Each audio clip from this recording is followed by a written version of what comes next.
All these hoes love me, can't be seen with them in public, that's a whole nother discussion. They came to see the realest, like the realest David Ruffin. But I'm mad, so they asked me why I'm mugging, cause I done hit the baddest bitches. From the north down to the south, I survived the What up, y'all? It's your boy Miles, the best risk podcast host of all time with a fifth of something. And of course, right here next to me, I have Miss Shamila, right? Thank you for letting me say my name. Is it okay that I said your name today? Yeah. Oh, okay. And of course, we have Mr. Tye Harris with us. Hey, Tye, man, you know what? I'm just going to drive right on in if you don't mind, Shamila. Is that okay? Yeah, let's go. All right. Hey, man, your recital, dog, on point. I mean, thank you. Dog, you had the crowd bumping up in there, moving around, jumping around. Mm-hmm. You had them in there singing all the songs. You know, oh, really? I know it was sold out, but did you expect it to be that capacity? Not really. Not really? Man. Not at all. I just shot my shot, and whoever came. I was very happy with the turnout. Very happy with the turnout. When you see the crowd, were you nervous? Like, they really here? Nah, I was, I think I was just more anxious than anything because I hadn't seen the crowd. Like, I was behind the curtain the whole time, and all I heard was like the little commotion behind the curtain. So I didn't really get to see everybody who had showed up and what the turnout was. So I was just ready to perform, and then I mean, I'm gonna tell you this. I like how you put the show together all together. How you had the different artists that were on the show, and one performing over here at the bar. That's when it started out, and then you had another cat in the middle of the crowd, and then he made his way up to the stage. It was a whole ordeal, and I mean, it was just on point. I appreciate you 1,000%. It was just like we rehearsed. We rehearsed it. Bobby Billions, Young Nick, Destiny Blue, Willie. Hashi Sinju. It was all just like how we drew it up in rehearsal. So they did a great job. They did a great job. Are you still on that high right now? I am. And I'm trying to come down from it so I can get back to work for real. Like, I keep on, you know what I mean? Like, I know I got some stuff I have to do, a whole bunch of stuff I got to do. Because you finishing up an LP right now, right? Oh, man. I'm trying to get that mixed and mastered. That's my next stop. Man, I'm thankful and appreciative to the turnout, and people said they enjoyed the show. I'm glad everybody made their money. You know what I mean? Because it's one thing to take a check from somebody, but it's another thing entirely to make sure everybody else get a check. So I'm very thankful that everybody made their money and everybody's happy with the turnout and everybody was happy with the show and the run of the show and everything. So yeah, it's dope. So whenever you are doing your thing, you up there singing, you doing one of your songs. Right. It may have been a song that you were sitting on the toilet and you wrote that song, and now you got everybody out here in the audience singing it. On the toilet. Well, I mean, hey, that's where the magic happens. Right, exactly. That's where all the creativity comes from. That's where the magic happens. You pushing all that bad shit out and all the good shit coming in. Yeah. Give it the bad stuff so the good stuff can come through, huh? Right, exactly. So how does that make you feel? Demons? Right, exactly. How does that make you feel whenever the people are singing your words that you wrote and word for word? Oh man, because they were singing it word for word, wouldn't they? That was dope. It's humbling, dog. As an artist, you put all your vulnerability in your music. You know what I mean? And you just hoping that you make a connection.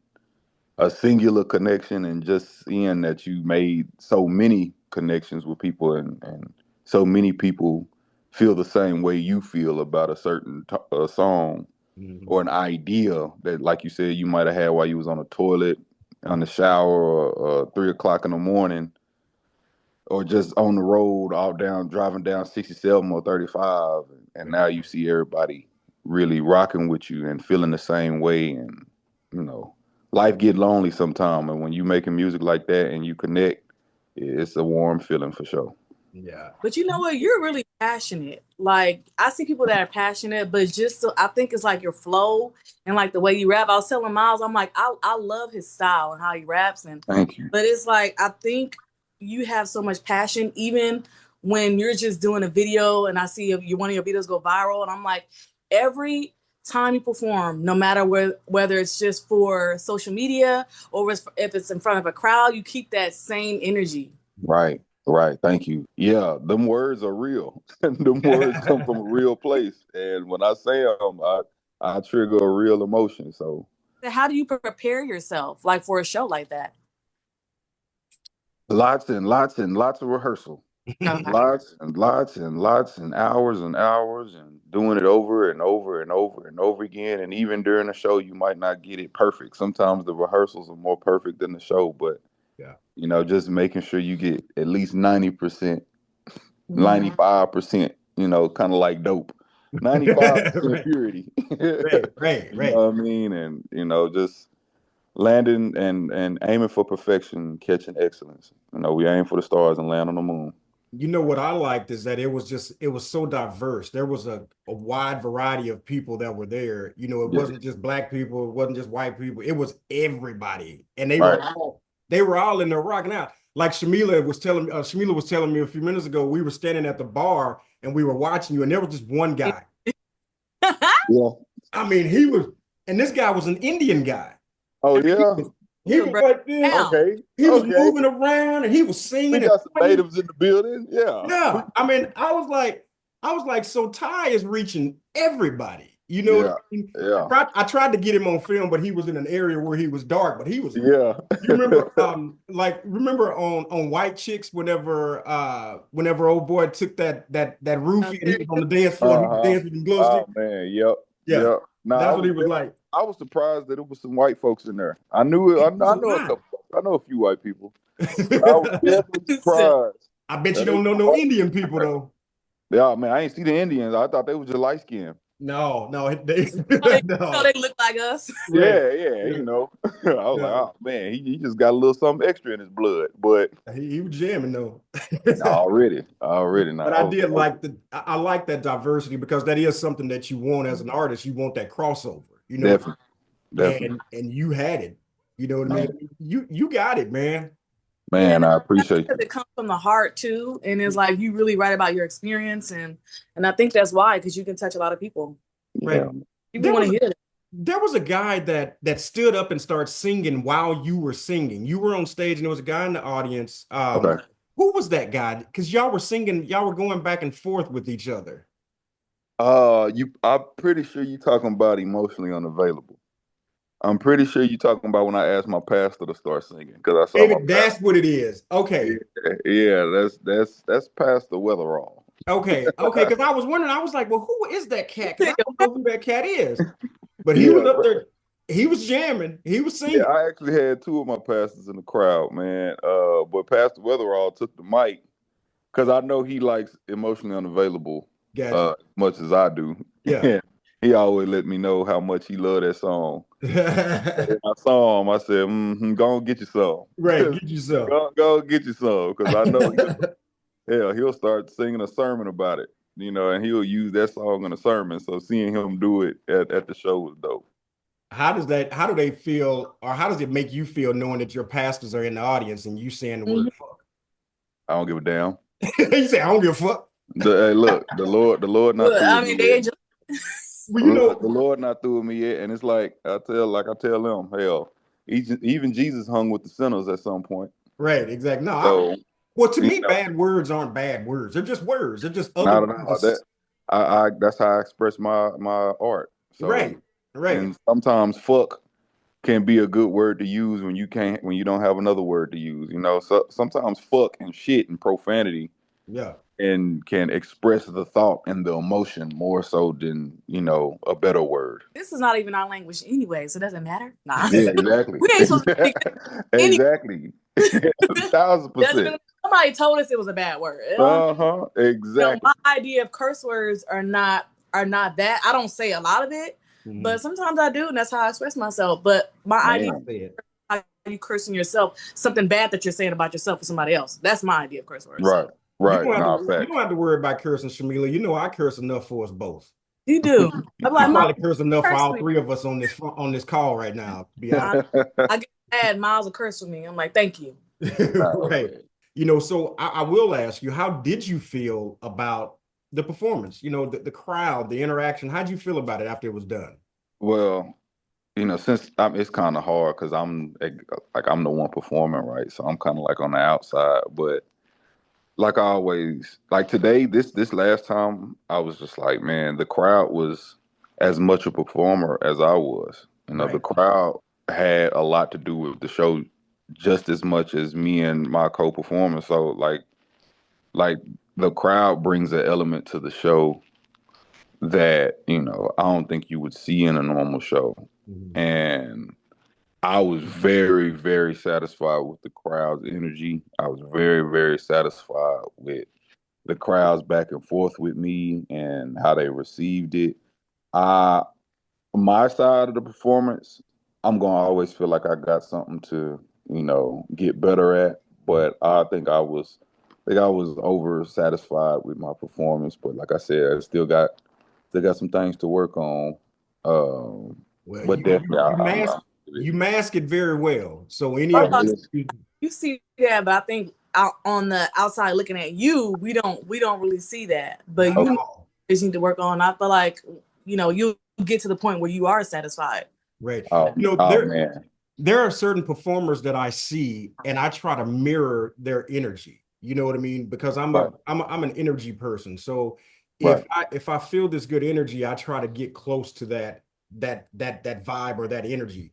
And right, your energy, man, the way that crowd was working man. was one of my top five that I'm like, that's what I want. Yeah, and I need us this to was be my like that. first time. This was my first time performing with the grand piano. Oh, really?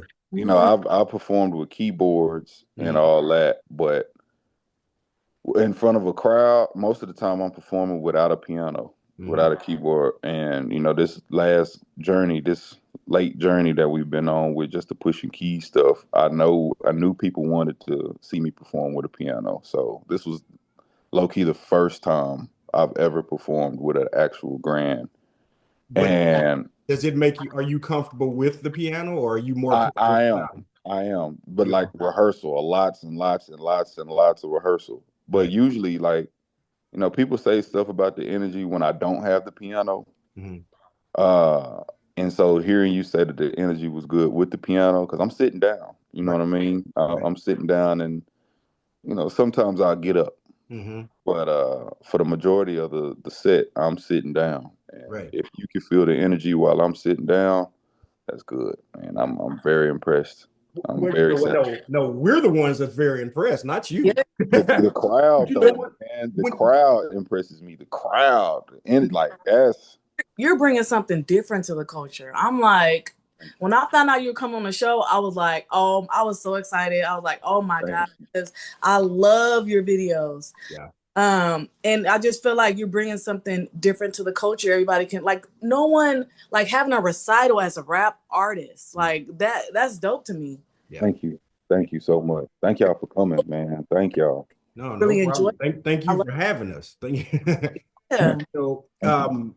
you've worked with, and Shamila and I, we said we weren't going to talk about this, but I'm sorry, Shamila, I got to jump into it because you worked with one of my favorite artists, which No, is, we did say we are gonna talk about it. oh, I thought we decided that we weren't going to, but I'm going to No, do it. because like no, you were saying like, oh, we shouldn't talk. Oh, Okay. no.